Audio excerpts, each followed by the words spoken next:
Subscribe کریں، بیل کے نشان کو دبائیں یہ کیسے کی ویڈیو سب سے پہلے دیکھنے کے لیے۔ سعودی عرب سے نوجوان لڑکی فرار، تھائی لینڈ میں پناہ کی درخواست، لیکن دراصل یہ کون اور وہاں پر سعودی حکام نے کیا سلوک کیا؟ بڑا دعویٰ منظر عام پر۔ السلام علیکم دوستو، میں ہوں شبیر اور آپ دیکھ رہے ہیں یہ کیسے۔ چلیے سٹارٹ کرتے ہیں۔ سعودی عرب سے ایک لڑکی فرار ہو کر تھائی لینڈ پہنچ گئی اور پناہ کے لیے درخواست دے دی۔ دی نیوز کے مطابق اس لڑکی کا نام رہاف محمد القنون ہے، جو اپنے خاندان کے ساتھ کویت گئی اور وہاں سے فرار ہو کر تھائی لینڈ پہنچ گئی۔ رہاف القنون کا کہنا ہے کہ اس کی فیملی اس کا جسمانی اور ذہنی استحصال کر رہی ہے، جس سے تنگ آ کر اس نے فرار ہونے کا فیصلہ کیا۔ وہ تھائی لینڈ سے آسٹریلیا جانا چاہتی تھی اور وہاں سیاسی پناہ حاصل کرنا چاہتی تھی، لیکن بینکاک ایئرپورٹ پر سعودی سفارت خانے کے عملے نے اس سے ریٹرن ٹکٹ اور ہوٹل کی بکنگ سمیت دیگر دستاویزات چھین لیں، جس پر اسے تھائی لینڈ میں داخل ہونے سے روک دیا گیا اور اب وہ بینکاک ایئرپورٹ پر پھنسی ہوئی ہے۔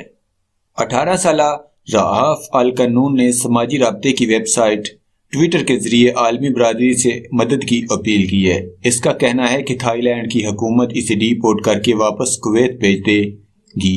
اگر اسے کویت بھیجا گیا تو اس کی فیملی اسے سعودی عرب لے جائے گی اور اسے قتل کر دیا جائے گا۔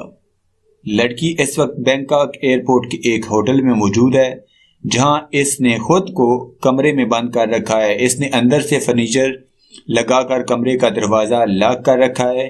ٹویٹر کے ذریعے رہاف نے یہ بھی بتایا کہ اس نے تھائی پولیس سے درخواست کی ہے کہ اسے یہاں پناہ دی جائے۔ ہیومن رائٹس واچ کے فل رابرٹسن کا اس حوالے سے کہنا تھا کہ اگر رہاف القنون کو واپس سعودی عرب بھیجا گیا تو اس کی جان کو خطرہ لاحق ہوگا۔ تھائی لینڈ حکومت کو چاہیے کہ اسے اقوام متحدہ ہائی کمشنر برائے پناہ گزین کے دفتر جانے کی اجازت دے تاکہ وہ وہاں پناہ کے لیے درخواست دے سکے۔ واضح رہے کہ اس سے قبل بھی سعودی لڑکیوں کے ملک سے فرار ہونے کے واقعات پیش آ چکے ہیں۔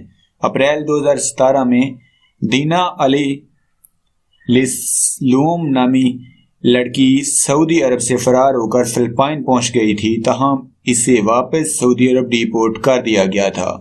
مزید ویڈیوز اور اپڈیٹس کے لیے ابھی سبسکرائب کیجیے اور دیکھتے رہیے یہ کیسے۔